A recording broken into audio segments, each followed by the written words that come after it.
আল্লাহ বললেন এই দুনিয়াটা পরীক্ষার হল, আমলের পরীক্ষা নিবে। এই দুনিয়াতে আমরা কি করতেছি? 24 ঘন্টার মধ্যে আমরা 24 সেকেন্ড আল্লাহর নাম নেই না।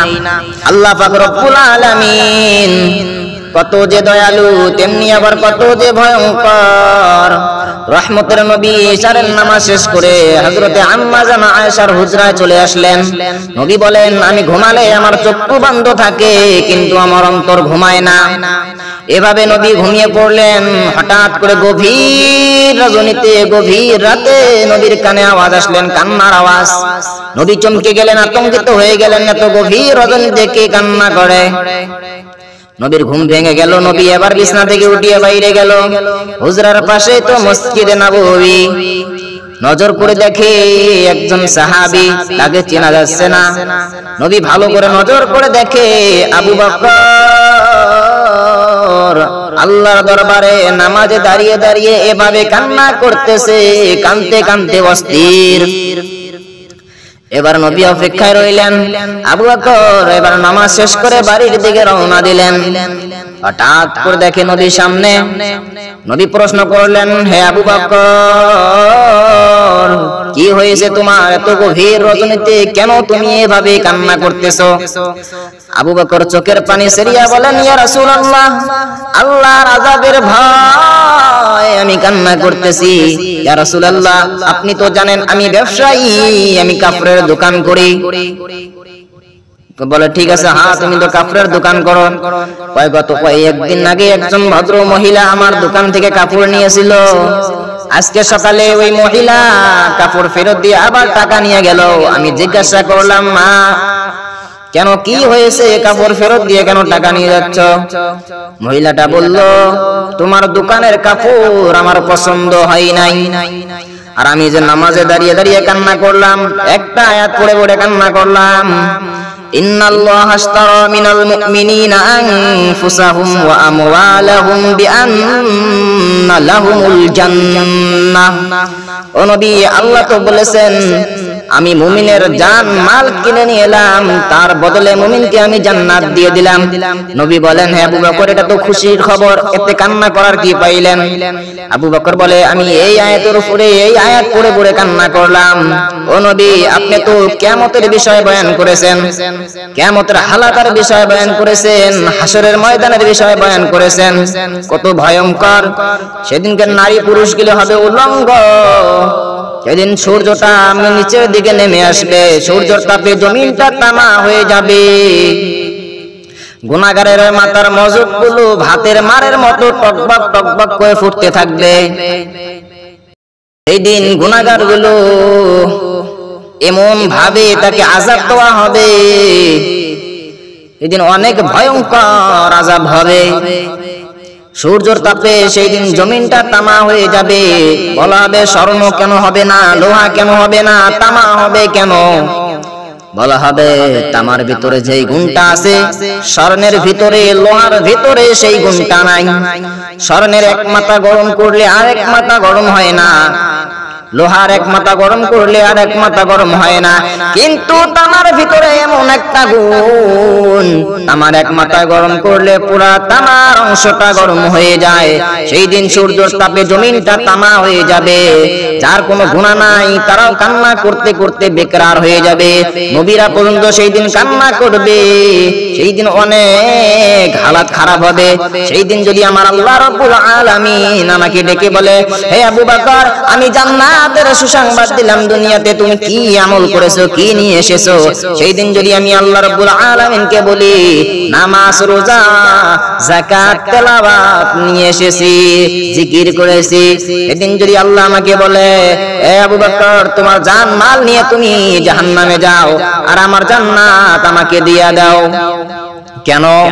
আল্লাহ যদি বলে, তোমার নামাজ আমার কাছে পছন্দ হয় নাই, তোমার জিকির আমারে পছন্দ হয় নাই, তোমার তেলাওয়াত আমার কাছে পছন্দ হয় নাই, যেভাবে পড়তে বলেছি সেভাবে পড়ো নাই, মহব্বতের জিকির হয় নাই, লোক দেখানো জিকির হয়েছে, সেই দিন আল্লাহ যদি বেজার হইয়া বসে, আমার জাহান্নাম ছাড়া উপায় নাই। নবীও চোখের পানি ছেড়ে দিয়ে কান্দে। আবু বকর, ও ওই হাসরের ময়দানের কথা মনে উঠলে আমিও কাঁদতে কাঁদতে বেকরার হয়ে যাই। সেই দিনকের হালত অনেক ভয়ঙ্কর হবে। নবীরা পর্যন্ত কান্না করতে করতে বেকরার হয়ে যাবে, যার কোনো গুনাহ নাই। ও মুসলমান বাবাজিরা, এখনো সময় আছে, আল্লাহর কাছে তওবা করো। আল্লাহর কাছে ডেকে ডেকে বলো, হে আল্লাহ, সারা জীবন শয়তানের ওয়াসওয়াসায় পড়ে গুনাহ করলাম, নামাজ পড়লাম না, রোজা রাখলাম না। আল্লাহ তুমি আমাকে মাফ করে দাও। আল্লাহ বলেন, আমার কোনো ছেলে নাই, আমার কোনো মেয়ে নাই, অনেক আদর করে আমি মানুষকে বানাইলাম, তোমরারে বানাইলাম। বান্দা যখন আল্লাহর কাছে কেঁদে কেঁদে বলে, আল্লাহ অনেক গোনা করে ফেলেছি, আমি তওবার নিয়ত করে ফেললাম, তওবা করতেছি, জীবন চলে যাবে, নামাজ ছাড়বো না, বেপরদায় চলবো না, মা বাবারে কষ্ট দিয়ে চোখের পানি ফেলাইবো না। আল্লাহ বলে, আমার কোনো ছেলে মেয়ে নাই, অনেক আদর করে যত্ন করে তোমারে বানাইলাম। বান্দা যখন এভাবে চোখের পানি আসে কান্না করে, আমার আল্লাহর কুদরতি অন্তরে জোশ উঠে যায়। আল্লাহ বলে, বান্দার চোখের পানি জমিনে পড়ার আগে আমি বান্দার সারা জীবনের গুনাহ খাতা মাফ করে দেই। সুবহানাল্লাহ। তবে এটাও সত্য, সবার কপালে তওবা নসিব হয় না। 13টা বছর নবীকে দেখলেন, নবীর বয়ান শুনলেন। যে নবীকে দেখলে জাহান্নামের আগুন হারাম হয়ে যায়, যে নবীকে দেখলে জাহান্নামের আগুন হারাম হয়ে যায়, যে নবীকে দেখলে পেটের ক্ষুধা থাকে না, সেই নবীকে 13টা বছর দেখলেন, 13টা বছর বয়ান শুনলেন, তারপরেও কলেমা নসিব হলো না তার কপালে। এরকম বদবখত কে জানেন? আবু জেহেল। আর 27 বছরের যুবক উমর তলোয়ার নিয়ে যায়, নবীকে জবাই করবে, নবীর কাল্লা কেটে নিয়ে আসবে। তলোয়ার নিয়ে যখন নবীর সামনে দাঁড়াইলেন উমর যখন তলোয়ার নিয়ে নবীর সামনে দাঁড়াইলেন, নবীর নূরানী চেহারা দেখে, নবীর চেহারা দেখে উমর বলেন, ও দয়ার নবী, ও মায়ের নবী, ইয়া রাসূলুল্লাহ, আপনার কলেমার রশি আমার গলায় লাগাইয়া দেন। এইরকম ছিল উমর ফারুক। এবার তলোয়ার নিয়ে মুশরিকিন বেঈমানকে বলে, এ বেঈমানের দল, কেউ যদি রহমতের নবীর উপরে অত্যাচার করে আমি কিছু বলবো না, আমার তলোয়ার ফয়সালা করবে। এরকম ছিলেন উমর। যে রাস্তা দিয়ে উমর যাইতো ওই রাস্তায় শয়তান যেতে ভয় পাইতো। 27 বছরের যুবক, আল্লাহ তাকে হেদায়েত দিলেন, আর 13টা বছর নবীকে দেখলেন, নবীর বয়ান শুনলেন, তাও আল্লাহ রাব্বুল আলামিন তার কপালে তওবা নসিব করলেন না। ও যুবক ভাইরা, এখনো সময় আছে, আমরা তো মুসলমান, তওবা করো, আল্লাহ রাব্বুল আলামিন আমাদের তওবা কবুল করে নিবে। এই দুনিয়াটা একটা পরীক্ষার হল। আল্লাহ বলেন, الذي خلق الموت والحياة ليبلوكم أيكم أحسن عملا وهو العزيز الغفور। এই দুনিয়াটা একটা পরীক্ষার হল, আমি আমলের পরীক্ষা নিব। পরীক্ষার হলে যখন আপনি বসেন, আপনাকে 2 ঘন্টা 3 ঘন্টা সময় দেওয়া হয়। ওই 2-3 ঘন্টা ভিতরে যদি আপনি প্রশ্নের উত্তর উল্টা করে লেখেন তাও আপনাকে বাধা দিবে না, আর যদি প্রশ্নের উত্তর নাও লেখেন তাও আপনাকে বাধা দিবে না, কারণ এটা পরীক্ষার হল, স্বাধীনতা। পরীক্ষা মানে স্বাধীনতা। আপনি যদি ওই পরীক্ষার হলে বসে কোনো প্রশ্নের উত্তর নাও লেখেন তাও আপনাকে কিছু বলবে না, টাইম শেষ হয়ে যাবে, আপনার পেপার জমা নিয়ে নিবে। কিন্তু ফলাফলের জন্য রেডি থাকো, তুমি কি লিখেছো আর কি নাম্বার পেবে তোমার মনে হয়ে গেছে। পরীক্ষায় তুমি পাস করবে না ফেল করবে তোমার আন্দাজা হয়ে গেছে, তুমি টের পেয়ে গেছো। পরীক্ষার রেজাল্ট যখন দিবে তুমি পাস করবা না তুমি ফেল করবা। আল্লাহ রাব্বুল আলামিন বলেন, এই দুনিয়াটাও একটা পরীক্ষার হল, এই দুনিয়াটাও একটা পরীক্ষার হল। এখানে একে মুসলমান, একজন দাড়ি রাখবে আর একজন দাড়ি কাটবে। যে দাড়ি রাখবে আল্লাহ তাকেও নিষেধ করবেন না, আর যে দাড়ি কাটবে আল্লাহ তাকেও নিষেধ করবেন না। যে দাড়ি রাখবে আল্লাহ তাকেও নিষেধ করবেন না, আর যে দাড়ি কাটবে আল্লাহ তাকেও নিষেধ করবেন না, কারণ এটা পরীক্ষার হল। আল্লাহ বলেন এটা পরীক্ষার হল। দাড়ি কাটা মুসলমান যেই গাছের ফল খাওয়ার স্বাধীনতা পায়, একজন মুমিন সেই গাছের ফল খাওয়ার স্বাধীনতা পায়, কারণ এটা পরীক্ষার হল।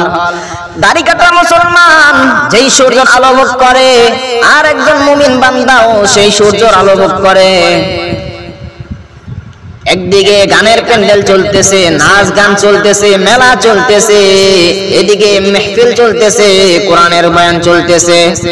এটাই তোমার পরীক্ষার হল। তুমি গানের প্যান্ডেলে ঢুকবা না কোরআনের প্যান্ডেলে ঢুকবা? মন্দিরেরও দরওয়াজা খোলা, মসজিদেরও দরওয়াজা খোলা। তুমি যদি মন্দিরে যাও তাতেও কোনো বাধা নাই, তুমি যদি মসজিদে যাও তাতেও কোনো বাধা নাই, কারণ এটা পরীক্ষার হল। কারণ এটা পরীক্ষার হল। কিন্তু ফলাফলের বেলায় রেডি থাকো, তুমি পাস করবা না তুমি ফেল করবা, তুমি জান্নাতে যাইবা না জাহান্নামে যাইবা। মুসলমান বুকে হাত দিয়ে দেখো কোন দরগায় পৌঁছে গেছি আমরা। ওমাল হায়াতুদ দুনিয়া ইল্লা মাতাউল গুরুর। আল্লাহ তো বলে দিয়েছেন দুনিয়াটা একটা ধোঁকা। ये दुनिया की जिंदगी धोखे के समान है, उसके सवार कुछ नहीं है। এই দুনিয়াটা একটা পরীক্ষার হল। ও মুসলমান বাবাজিরা, কোনো দিকে নজর দিবেন না, কোনো দিকে খেয়াল করবেন না। অনেক মেহনত করে কথা বলতেছি, অতি মনোযোগ হয়ে শুনবেন। আল্লাহ বললেন এই দুনিয়াটা পরীক্ষার হল, আমলের পরীক্ষা নেবে। এই দুনিয়াতে আমরা কি করতেছি? 24 ঘন্টার মধ্যে আমরা 24 সেকেন্ড আল্লাহর নাম নেই না। তোমাকে যদি বলা হয় ফজরের নামাজ পড়েছো, না পড়িনি। ফজরের পরে নাস্তা করেছো, হ্যাঁ করেছি। জোহরের নামাজ পড়েছো, না পড়ি নাই। আসর পড়েছো, না পড়ি নাই। মাগরিব পড়েছো, না পড়ি নাই। ইশার পড়েছো, না পড়ি নাই। ইশার টাইমে তো দোকানে ব্যস্ত ছিলাম, বাজারে আড্ডা দিয়েছিলাম। কিন্তু দিন 24 ঘন্টার ভিতরে এক ওয়াক্ত নামাজও পড়ো নাই, কিন্তু তোমার খানা তোমার কাম টাইমে টাইমে করে নিয়েছো। ও মুসলমান, কি করতেছো দুনিয়ার জমিনে এসে? এই দুনিয়াটারে জান্নাত বানাইয়া নিলা, এই দুনিয়াতে কত না মোহাব্বত করো, কিন্তু মনে রাখো কবরে কিন্তু তোমার সঙ্গে কেউ যাবে না, তোমাকেই যেতে হবে। কবর এমন একটা ঘর, কবর বলেন যেই ঘরে নাই কোনো বাতি, নাই কোনো সাথী। আমি সেই কবর। আমি দুনিয়ার কোনো রাজা বাদশা ধনী গরিবকে চিনি না, আমি শুধু চিনি ঈমান আর আমল। সেই কবরের কি তৈরি করতেছি আমরা আজকে? সেই কবরে যেতেই হবে একদিন না একদিন, সবাইকে যেতেই হবে সেই কবরে। আমার মুসলমান বাবাজিরা, ও আমার যুবক ভাইরা, পর্দার মা বোনেরা, ও আমার বাবারা, অনেক মনোযোগী হয়ে যাবেন। অনেক মেহনত করে কথা বলতেছি, ধ্যান দিয়ে শুনবেন। এই যে কুরবানি ঈদ এসে গেছে, কুরবানি ঈদের পরে কত যুবক ভাইরা আমার ডিজে কি কয়, গান বাজাইবে, গান বাজাবে, গাড়ি ভাড়া করে রাস্তার পাশে কিরকম করে নাচ গান করবে। আর বলবে রাস্তাঘাটে যদি মেয়ে দেখি কত না ভাল লাগে, কত টিজিং করা যায়, কত কিছু বলে। এইভাবে কত যুবক ভাইরা রাস্তাঘাটে গান বাজিবে, ফুর্তি করবে, আর বলবে গত ঈদের থেকে এবার মনে হয় ফুর্তিটা বেশি করতেছি, কিন্তু আরো ভালো হতো যদি রাস্তা দিয়ে অবাধে জিনা করতে পারতো মেয়েদের সাথে, আরো না কত ভালো হতো। ও মুসলমান, তুমিও মুসলমান, আমিও মুসলমান। আমি দাড়ি কাটলে লজ্জা পাই, তুমি দাড়ি রাখলে লজ্জা পাও। আমি টুপি খুললে লজ্জা পাই, তুমি টুপি মাথায় দিলে লজ্জা পাও। একই আল্লাহ, একই নবী, একই কোরআন, একই ধর্ম, একই কবর, একই কবরের সাইজ, একই সাদা কাপড়। তুমি কেন দাড়ি কাটলে, তুমি কেন দাড়ি রাখলে লজ্জা পাও, আর আমি কেন দাড়ি কাটলে লজ্জা পাই? তুমি কেন টুপি মাথায় দিলে লজ্জা পাও, আর আমি কেন টুপি খুললে লজ্জা পাই? একই তো মুসলমান, একই তো সবকিছু, একই আল্লাহ, একই কোরআন, একই নবী, একই কাবা, একই কবর, একই সাদা কাপড়, একই সাইজ। দাদাকেও যে প্রশ্ন করা হবে কবরের মধ্যে, বাবাকেও একই প্রশ্ন, ছেলেকেও একই প্রশ্ন, মাস্টারকে যে প্রশ্ন করা হবে ছাত্রকে একই প্রশ্ন। ও মুসলমান, কোন দরজায় আছো? একই যদি আল্লাহ হয়, একই যদি নবী হয়, একই কাবা হয়, একই কোরআন, একই কবর, একই সাদা কাপড়, একই কবরের সাইজ, তোমাকে যেই প্রশ্ন, আমাকেও যেই প্রশ্ন, ছেলেকে যেই প্রশ্ন, মেয়েকেও একই প্রশ্ন। আল্লাহর রবের পরিচয় দাও, ধর্মের পরিচয় দাও, রাহমাতুল লিল আলামিনের পরিচয় দাও। প্রশ্ন তো উল্টা পাল্টা নাই, সব তো একই। তাহলে তোমার পোশাক কেন আলাদা, আমার পোশাক কেন আলাদা? তোমার চুলের কাটিং কেন আলাদা, আমার চুলের কাটিং কেন আলাদা? তোমার মাথায় টুপি নাই, আমার মাথায় টুপি কেন? তুমি দাড়ি কাটো, আমি দাড়ি কাটি না কেন? জান্নাতে যেতে চাও, জান্নাতে যেতে চাও, নবীর সুন্নাত নাই।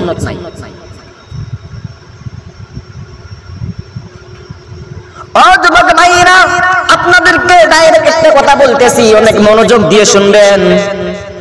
আজকে যারা যুবক ভাইরা তোমার স্ত্রীদের হাতে বড় ফোন তুলে দিচ্ছেন, কোনদিন তো ওই ফোনটা নিয়ে চেক করেন না।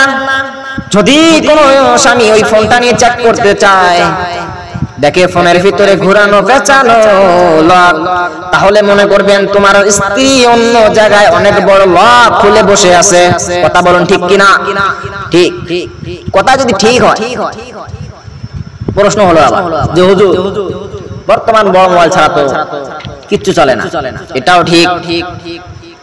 বর্তমান যুগের যে অবস্থা, বড় মোবাইল নাই ছাড়া কোনো ব্যবস্থা, বড় মোবাইল ছাড়া কোনো অসুবিধা নাই। ওই বড় মোবাইল দিয়ে তুমি জান্নাত কাম করতে পারবা। তোমাকে তো বলা হয় না ওই বড় মোবাইল দিয়ে, ওই স্ক্রিন মোবাইল দিয়ে তুমি টিকটক বানিয়ে সোশ্যাল মিডিয়ায় ছাড়ো, দুই একটা লাইকের জন্য, দুই একটা ভিউজের জন্য তুমি তোমার স্ত্রীর চেহারা, শরীর অন্য পুরুষ দেখছে। এটা কি ঠিক? প্রশ্ন তো করলা, ঠিক আছে, যে বড় মোবাইল ছাড়া কোনো উপায় নাই, তাহলে এটার জবাব দাও। বড় মোবাইলে কয়েছে কি যে তুমি ভিডিও বানায় ছাড়ো, কেন বড় মোবাইল দিয়ে জান্নাত কাম করতে হয় না? বললাম যে জান্নাত কাম করা যায় বড় মোবাইল দিয়ে। আবার প্রশ্ন, কিভাবে জান্নাত কাম করবে বড় মোবাইল দিয়ে? তুমি যখন মোবাইল দেখো, সব মোবাইলের ভিতরে একটা করে আইডি আছে, আছে কিনা? আছে। কি কি বানাই আইডি কয়? Instagram, Facebook. ফেসবুকের আইডিতে তুমি যদি ছাড়ো লা ইলাহা ইল্লাল্লাহু মুহাম্মাদুর রাসূলুল্লাহ, তোমার যতগুলো ফলোয়ার্স আছে, যতগুলো ফ্রেন্ড আছে, সবাই একবার হলেও পড়বে। যদি আরবিতে ধরা না পায়, তখন বাংলা দিয়ে লেখো, আবার লিখে দাও লা ইলাহা ইল্লাল্লাহু দাখালাল জান্নাহ। আল্লাহ বলেন, যে ব্যক্তি একবার এই কলেমা পড়বে, সে কোনো না কোনো দিন আমার জান্নাতে প্রবেশ করবে। এগুলো তো লাগাবা না। কি লাগাবা? এরকম করে দেখা করে ফটো, এরকম করে ফটো, এরকম করে, এরকম করে, এগুলো লাগাবা। মুসলমান আজকে কোথায় পৌঁছে গেছো তোমরা? টেনশন করো না বাবা মারা, কোনো টেনশনের ব্যাপার নাই। ভাবছেন কি তোমার ছেলে মেয়েরা জাহান্নামে যাবে, তোমরা জান্নাতে যাবে? এটা কোনোদিন হইতে পারে না। তোমার ছেলে মেয়ে তোমাকে আগে জাহান্নামে নিয়ে যাবে। আজকে যদি বলা হইতো যে কবর থেকে প্রত্যেকটি মা বাবাকে উঠানো হবে, আবার দুনিয়ার জমিনে পাঠানো হবে, তাহলে প্রত্যেকটি মা বাবা তার ছেলে মেয়েকে বলতো, মা তুই একটু পর্দা করে চল, তোর জন্য আজকে কবরে আমাকে পিটানি খেতে হয়। বুঝেছেন ভাইরা আমার? তওবা করো।